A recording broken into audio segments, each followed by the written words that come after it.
कहानी है अभिषेक की, जो कि कभी भी सेंटर ऑफ अट्रैक्शन नहीं रहा।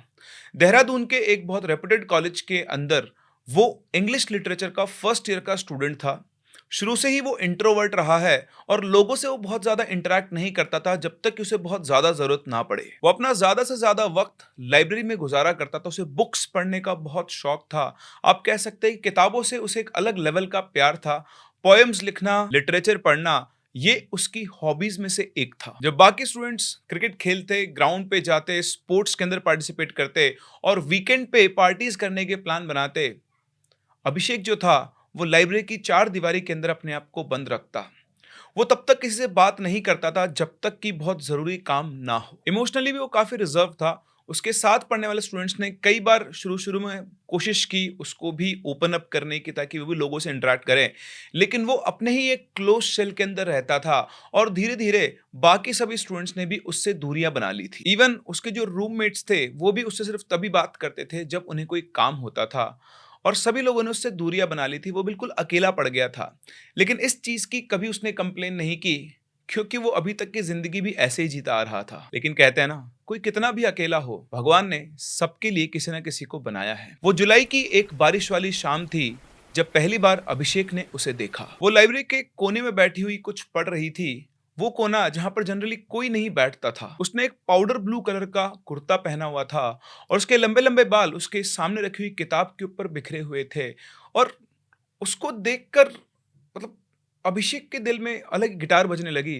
पहली बार वो किसी की तरफ इस तरह से अट्रैक्टेड था और उसकी प्रेजेंस ने लाइब्रेरी के उस माहौल को एक अलग ही, आप बोल सकते हैं, सेटअप के अंदर कन्वर्ट कर दिया था। अभिषेक एक टक बस उसे देखे जा रहा था। वो अपनी किताब पढ़ने में लगी हुई थी, लेकिन उसके चेहरे को देख के अभिषेक को एक अलग तरह का सुकून मिल रहा था। वो उस लड़की को देखे जा रहा था, एक आस मन में लिए कि वो भी नजर उठाकर उसे देखेगी।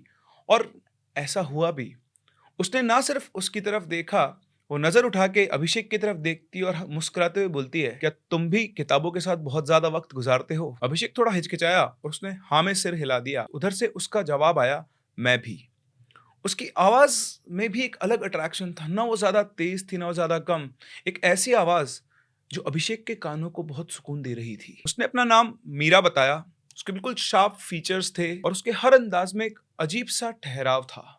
उसने बताया अभिषेक को कि उसे हॉरर लिटरेचर पढ़ना बहुत पसंद है और वो एक सेकंड ईयर की स्टूडेंट है। उसकी बात सुनकर अभिषेक मुस्कुरा दिया और इसके बाद दोनों के दोनों अपनी अपनी बुक्स पढ़ने में लग गए। अब इस दिन के बाद ये दोनों लाइब्रेरी में रोजाना मिलने लगे।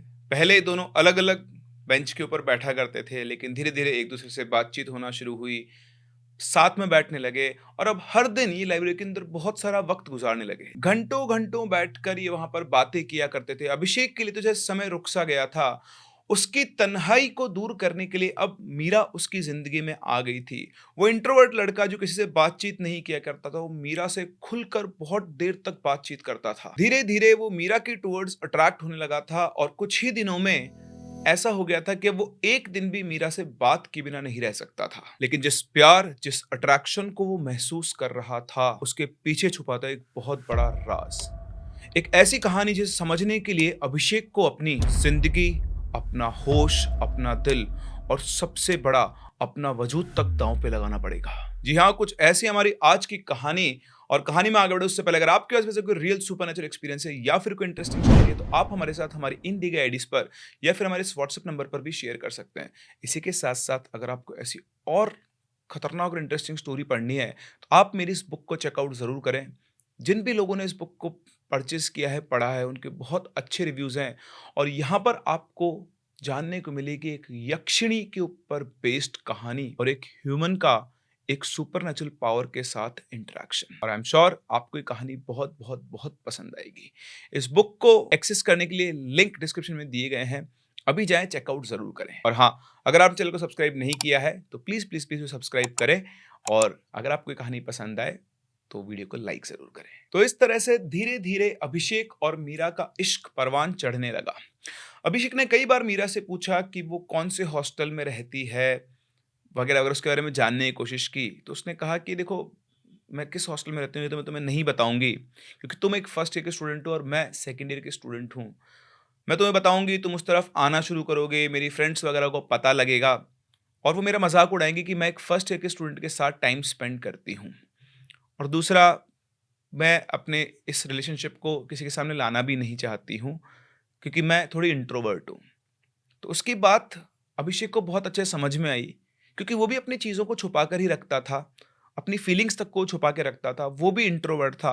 और इस बात को सुनकर वो बहुत खुश हुआ कि चलो उसको जो लड़की मिली है, उसका नेचर बिल्कुल उसी की तरह है। खैर, अभिषेक के दिल में सिर्फ़ इतना था कि उसको पता होना चाहिए, कभी मान लो उसको अर्जेंसी में मिलना पड़े या कुछ ऐसा।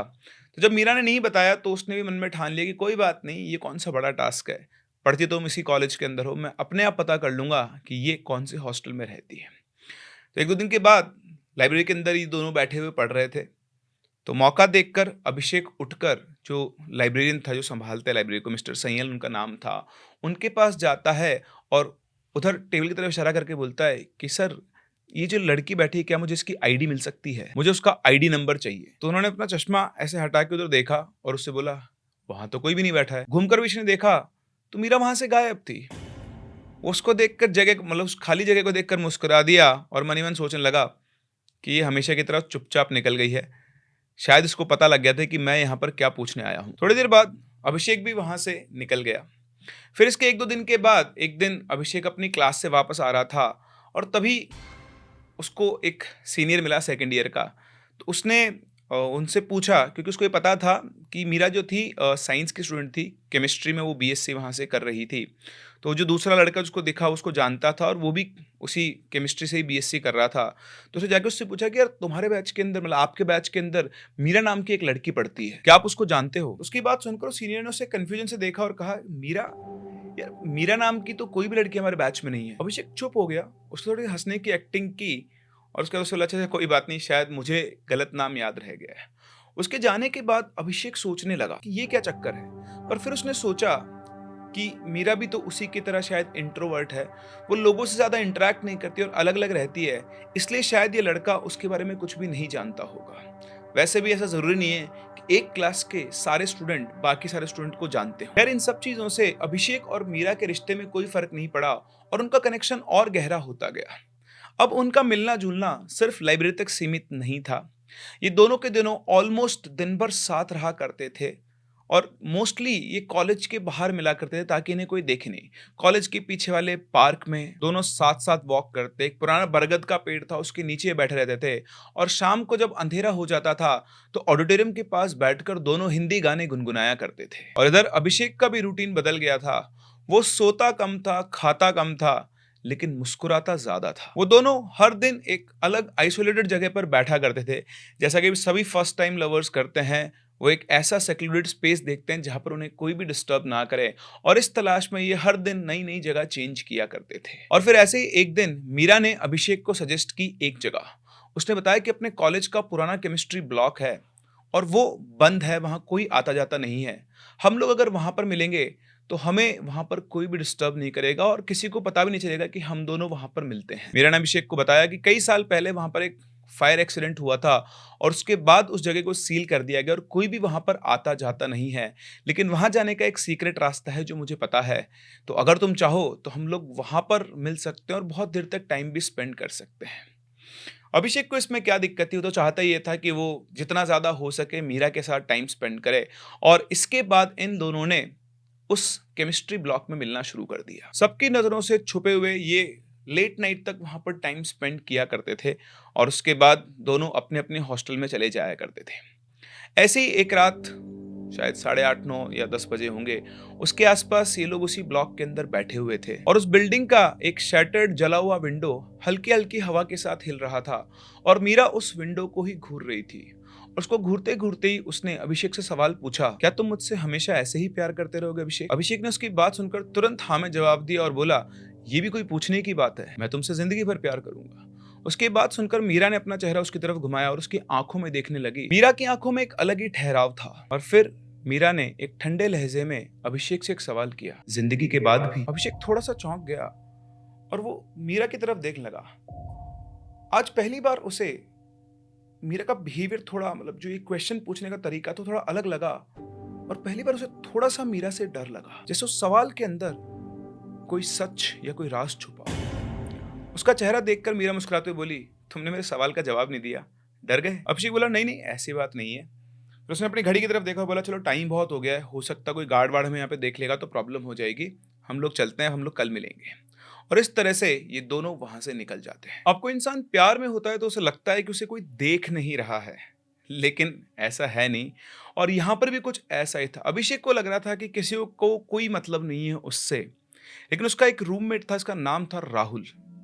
उसकी नज़र अभिषेक पर टिकी हुई थी, क्योंकि उसने कई बार रात को ऑब्जर्व किया था, अभिषेक नींदों में बड़बड़ाता था और वो किसी मीरा नाम की लड़की का नाम लिया करता था। शुरू शुरू में तो उसने इग्नोर किया, लेकिन हर रात जब ये होने लगा तो उसने अभिषेक का पीछा करना शुरू किया। वो कहाँ जाता है, क्या करता है, वो उस पर नजर रखने लगा। और ऐसे ही एक शाम जब अभिषेक मीरा से मिलने केमिस्ट्री ब्लॉक पहुंचा, तो उसके पीछे पीछे राहुल भी पहुंच गया। उसने छुपकर एक कोने से अंदर झांक कर देखा तो अभिषेक वहां पर कॉरिडोर के अंदर एक सीढ़ी के ऊपर बैठा हुआ था और वो किसी से बातें कर रहा था। एक बिस्किट का पैकेट नीचे रखा हुआ था, इसमें से उठा उठा कर वो बिस्किट खा रहा था और ऐसे साइन दे रहा था कि कोई और भी साथ में उन बिस्किट्स को खाए। उधर राहुल उसको देखकर परेशान था, क्योंकि उसके सामने कोई भी नहीं था। उसे लगा, यार ये इतना अकेला हो गया है कि मेंटली डिस्टर्ब हो गया है। राहुल चुपचाप वहां से निकला और अपने बाकी रूममेट्स को भी ये बात बताई और उनसे कहा कि यार ये लड़का ना थोड़ा साइको सा हो गया है, ये इतना अकेला रहता है कि इसके अंदर पागलपन सा आ गया है, हम लोगों को इससे बात करनी पड़ेगी। उसने सारी बात उनको बताई। अब जैसे ही रात को करीबन 11 बजे के आसपास अभिषेक अपने रूम में पहुंचा तो उसके सारे रूममेट्स ने उसको घेर लिया और उससे सवाल जवाब करने लगे। जब उसे लगा कि वो पकड़ा गया है तो उसने सब दोस्तों को, सारे रूममेट्स को मीरा के बारे में बताया। तो राहुल ने कहा कि क्या बात कर रहा है, मैं तुझे अपनी आंखों से देख रहा हूं, वहां पर तू अकेला बैठा हुआ था, वहां कोई भी लड़की नहीं थी। तभी उसका दूसरा रूममेट बोलता है, तू कैसी बात कर रहा है बे, तू इतना अकेला है कि तेरे साथ लड़के नहीं घूमते, लड़की कहां से घूमेगी। और ये बात बोलकर सब लोग उसके ऊपर हंसने लगे। ये सुनकर अभिषेक बौखला जाता और उस गुस्से में उस लड़के की गिरबान पकड़ के खींच लेता और बोलता है, मीरा है और वो मेरी है, मैं उसे प्यार करता हूं, तुम लोग झूठ बोल रहे हो। और ये कहकर उस लड़के को धक्का मार देता है और इतना कहकर वो रूम से बाहर निकल जाता है और करीबन 1-1.5 घंटे के बाद आकर चुपचाप अपने बेड पर सो जाता है। सुबह वो उठता है और उठते अपने रूममेट से बोलता है कि तुम लोग को लगता है ना कि मीरा नहीं है, आज मैं तुम लोगों को मीरा से मिलवाऊंगा। मीरा और अभिषेक दोनों दिन में एक स्पॉट पर मिला करते थे। वो अपने सारे दोस्तों को अपने साथ लेकर जाता है, अपने रूममेट्स को, और बोलता है कि तुम लोग देखना, अब तुमको मीरा दिखाई देगी। वहां वो लोग छुप जाते हैं, छुप कर देख रहे होते हैं और अभिषेक, मीरा वहां खड़ी होती है, उसको देखकर उस भागता उसके पास जाता है और उससे बातचीत करता है और उसका हाथ उठाकर अपने दोस्तों को दिखाता है इस तरह से कि वो देख लें, इशारे से समझ जाएं कि देखो ये मीरा है। इधर उसके सारे रूममेट्स भी खड़े होकर देख रहे थे और सबके सब शॉक्ड थे, क्योंकि वहां पर अभिषेक सिर्फ अकेला खड़ा था। उसका हाथ हवा में था, कुछ इस तरह से जैसे उसने किसी का हाथ पकड़ रखा हो, लेकिन वहां और कोई नहीं था। उसको देखकर ये तीनों समझ जाते हैं कि राहुल जो कह रहा था बिल्कुल सही है, ये चीजों को इमेजिन कर रहा है, ये इतना अकेला हो गया है कि इसने एक इमेजिनरी लड़की बना ली है जिसका नाम मीरा है। उन्होंने बिना कोई देर किए अभिषेक के पेरेंट्स को फोन किया और उनको सारी बात बता दी। उन्होंने बोला कि अंकल आप इसे किसी अच्छे साइकेट्रिस्ट को दिखाओ, अदरवाइज इस तरह से तो डिप्रेशन के अंदर चला जाएगा। उनकी बात सुनते उसके पेरेंट्स आए। अगले दिन उसके पेरेंट्स ने आके उससे बात की और उसको समझाने की कोशिश की, लेकिन अभिषेक किसी की भी बात मानने को तैयार नहीं था। तब उन लोगों ने उससे कहा कि चल ठीक है, तू मीरा को बुला, हम लोग उससे बात करेंगे। उस दिन वो उसी स्पॉट पर मीरा से मिलने गया, लेकिन मीरा उससे मिलने नहीं आई। बहुत देर तक उसने इंतजार किया और जब वो मिलने नहीं आई तो वो भी समझ गया कि शायद ये लोग सही कह रहे हैं, मीरा नाम की कोई लड़की है ही नहीं, वो सिर्फ और सिर्फ उसकी इमेजिनेशन है। क्योंकि उसके रूममेट्स ने, उसके पेरेंट्स ने समझाया कि ना तू ये जानता है कि वो कौन सी क्लास में पढ़ती है, ना तू ये जानता है कि वो कौन से हॉस्टल में रहती है, कुछ भी तो तू उसके बारे में नहीं जानता है। तो कुछ दिन तक उसके साइकेट्रिस्ट के साथ सेशन चलते हैं। वो ये अग्री करता है कि उसे मीरा दिखती थी और उसे समझाया जाता है कि ये सिर्फ उसका मेयर इमेजिनेशन था, वो लोगों से बातचीत नहीं करता था, खुलता नहीं था, तो अकेले अकेले उसके दिमाग ने एक कैरेक्टर क्रिएट कर लिया था जो उसी की तरह था और उस कैरेक्टर का नाम था मीरा। एक पढ़ा लिखा स्टूडेंट होने की खातिर उसने भी ये मान लिया कि वाकई में शायद उसने चीज़ों को इमेजिन किया था। और करीबन 1 महीने के बाद वो अपने कॉलेज वापस आता है। कॉलेज आने के करीबन 3-4 हफ्ते तक उसे कभी मीरा दिखाई नहीं देती है और वो और उसके जो रूममेट्स थे, अब थोड़ा वो और खुल भी गया था, लोगों के साथ बातचीत करना उसने शुरू कर दिया था। और कहीं ना कहीं वो मान बैठा था कि मीरा उसके दिमाग का ही एक क्रिएशन था। फिर एक रात की बात है जब पूरा हॉस्टल नींद में डूबा हुआ था और उसके रूम की सारी लाइट्स ऑफ थी, वो वापस आई। एक हल्की सी खुशबू, पुरानी किताबों की जैसी, एक ठंडी सी आवाज और एक ठंडी हवा का झोंका, जिसने आकर अभिषेक को जगाया और उसके कानों में मीरा की आवाज गूंजी। मैंने कहा था ना, जिंदगी से भी आगे। आवाज सुनकर अभिषेक एकदम से हड़बड़ा के उठ जाता है और देखता है तो मीरा उसके बेड के एक कोने पर बैठी हुई थी और वो अभिषेक को ही देख रही थी। जिस चेहरे को देखकर उसे सुकून मिलता था, आज उस चेहरे से अभिषेक को डर लग रहा था। मीरा एकदम अजीब से नजरों से अभिषेक को देख रही थी, एकदम सूखे हुए होठ, गहरी आंखें, एकदम बेजान। और उसने अभिषेक से बोला, तुम मुझसे दूर जाने की कोशिश कर रहे थे, लेकिन क्यों? इधर अभिषेक कंबल के अंदर कांप रहा था डर के मारे और डरते डरते वो मीरा से बोलता है, सब लोग कहते हैं कि तुम नहीं हो। उधर से मीरा मुस्कुराती और बोलती है, मैं हूं ना, लेकिन सिर्फ तुम्हारे लिए। अभिषेक बुरी तरह से घबरा गया तो एकदम से उठ के चिल्लाते हुए भागता है, मीरा मीरा मीरा आ गई, मीरा आ गई, और सीधा हॉस्टल के कॉरिडोर में दौड़ लगाता है। उसकी चिल्लाने की आवाज सुनकर सभी लोग उठ जाते हैं और सारे लोग हॉस्टल के कॉरिडोर में इकट्ठा होते हैं। जैसे तैसे करके सारे लड़के उसे शांत करते हैं। वार्डन भी वहां पर आ जाता है, वार्डन को भी बात बताई जाती है।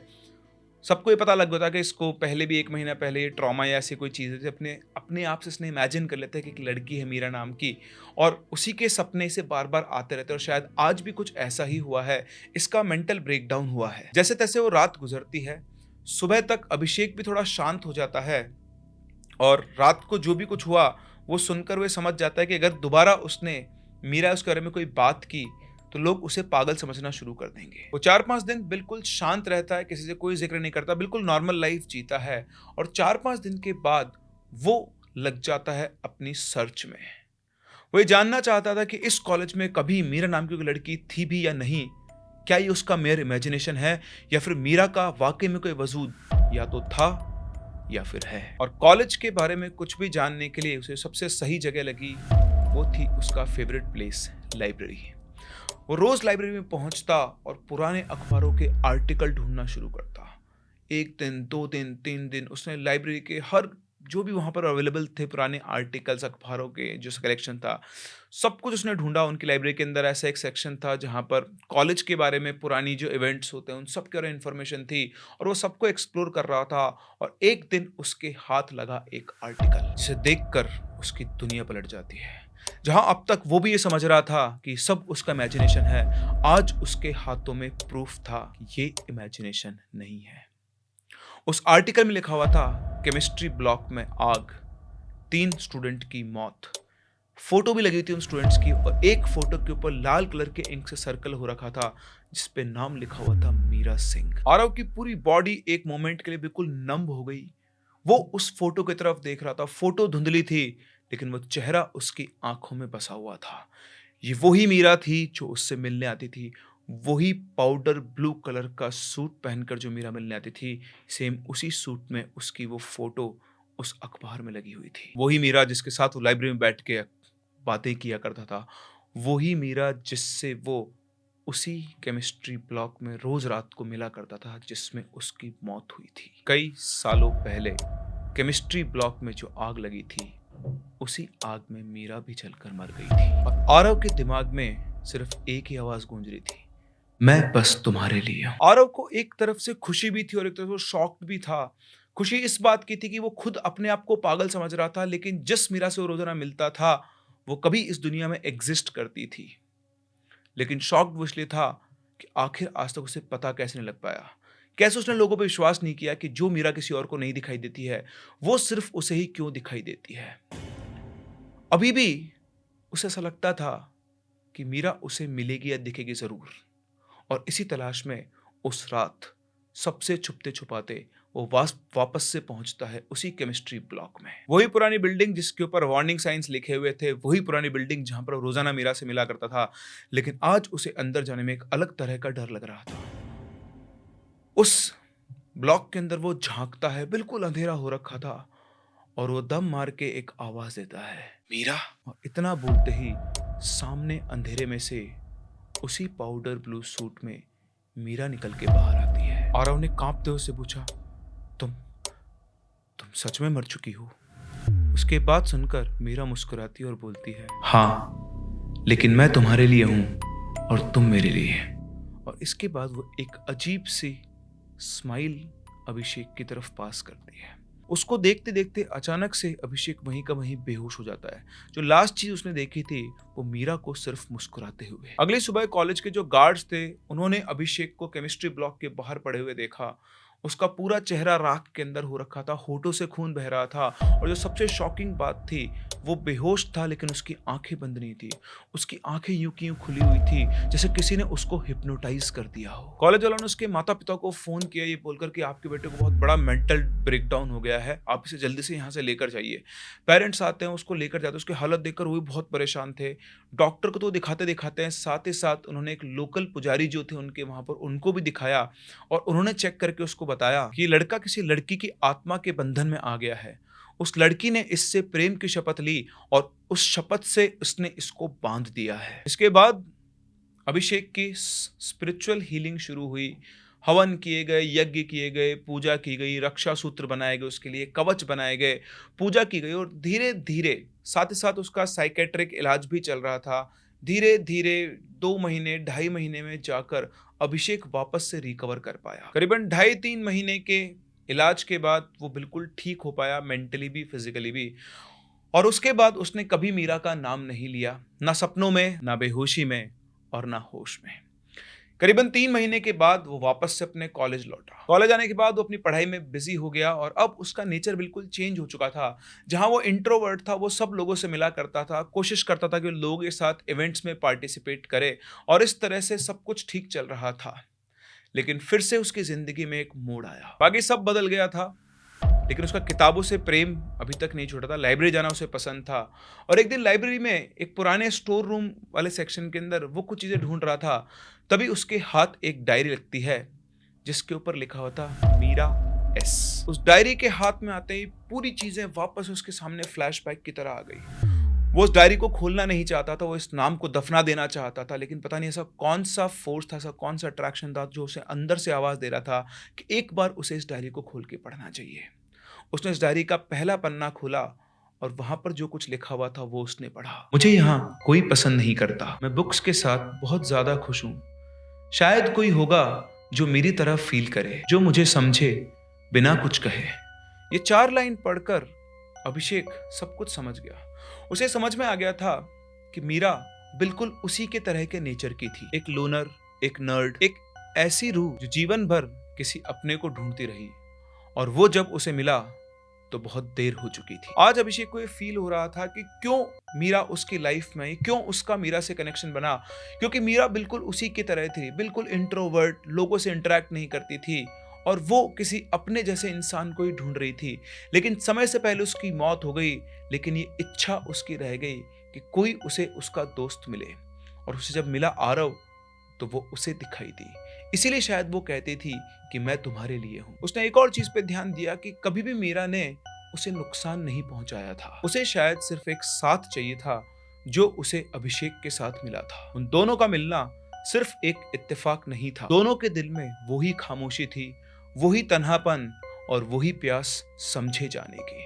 अभिषेक के सामने सारी चीजें अनफोल्ड हो चुकी थी और अब उसे मीरा से कोई डर नहीं था। लेकिन जब से उसकी स्पिरिचुअल हीलिंग हुई थी उसे मीरा कभी दिखाई नहीं दी। उसके बाद कई बार वो उस केमिस्ट्री ब्लॉक की तरफ गया, लेकिन दोबारा कभी उसे मीरा दिखाई नहीं दी। उसे समझ नहीं आ रहा था कि वो अचानक से ऐसे कैसे गायब हो सकती है। हर दिन वो उसे ढूंढने जाता लेकिन उसे मिलती नहीं। फिर एक रात वो अपने कमरे में लेटा हुआ मीरा के बारे में सोच रहा था। तभी उसे ध्यान आया कि जब उसकी स्पिरिचुअल हीलिंग हुई थी तो उसे एक रक्षा सूत्र बांधा गया था। उसे लगा कहीं हो सकता है कि शायद इस वजह से उसे मीरा दिखाई नहीं दे रही हो। उसने उस रक्षा सूत्र को खोला और उसी टाइम उठकर वो उस केमिस्ट्री ब्लॉक में पहुंचा, और वहां पहुंचकर उसने वापस से मीरा को आवाज लगाई। मीरा वापस से उसकी आंखों के सामने थी, और आज वो फिर से अपने पहले वाले रूप में थी, क्योंकि आज अभिषेक भी उसको समझ चुका था। ये बात अब किसी और को नहीं पता है कि आज भी अभिषेक मीरा से बात करता है। मीरा ने अभिषेक को कभी कोई नुकसान नहीं पहुंचाया, बस जब उसका मन होता है वो मीरा को याद करता है और वो उससे मिलने चली आती है, और इस तरह से ये दोस्ती चलती आ रही है। ऑब्वियसली ये जिनकी स्टोरी है उनके नाम मैंने बदल दिए हैं। अभिषेक का नाम एक्चुअली में कुछ और है, लेकिन ये बात सिर्फ उसी को पता है, किसी और को नहीं पता है। इसलिए हम लोगों ने यहाँ पर प्राइवेसी का पूरा ध्यान रखा है। तो ये है कहानी अभिषेक और मीरा की, जहाँ पर होता ना, कहते हैं ना कि जब आपकी फ्रीक्वेंसी मैच करती है तभी आप दोस्त बन पाते हैं। रियल लाइफ में भी आप दोस्ती सिर्फ उन लोगों से करते हैं जिनसे आपकी फ्रीक्वेंसी मैच होती है। अगर आपकी फ्रीक्वेंसी मैच नहीं होती है तो बहुत जल्दी आप उनसे सेपरेट हो जाते हैं। यहाँ पर सेम कॉन्सेप्ट काम करता है। मरने के बाद भी अगर किसी स्पिरिट की फ्रीक्वेंसी आपसे मैच कर रही है, नेचर मैच कर रहा है और एक वो अच्छी स्पिरिट है, तो वो आपसे इंटरैक्ट करने की कोशिश करती है, आपसे कनेक्ट करने की कोशिश करती है, क्योंकि वहां पर वो बहुत अकेली है। वैसे एक सवाल जो मैं आप लोगों से पूछना चाहूंगा कि अगर आप अभिषेक की जगह होते तो क्या आप दोबारा मीरा को ढूंढने चाहते? अपने व्यूज हमें कमेंट सेक्शन में जरूर बताएं। हम लोग मिलते हैं अपनी अगली कहानी में। तब तक के लिए keep loving and keep listening.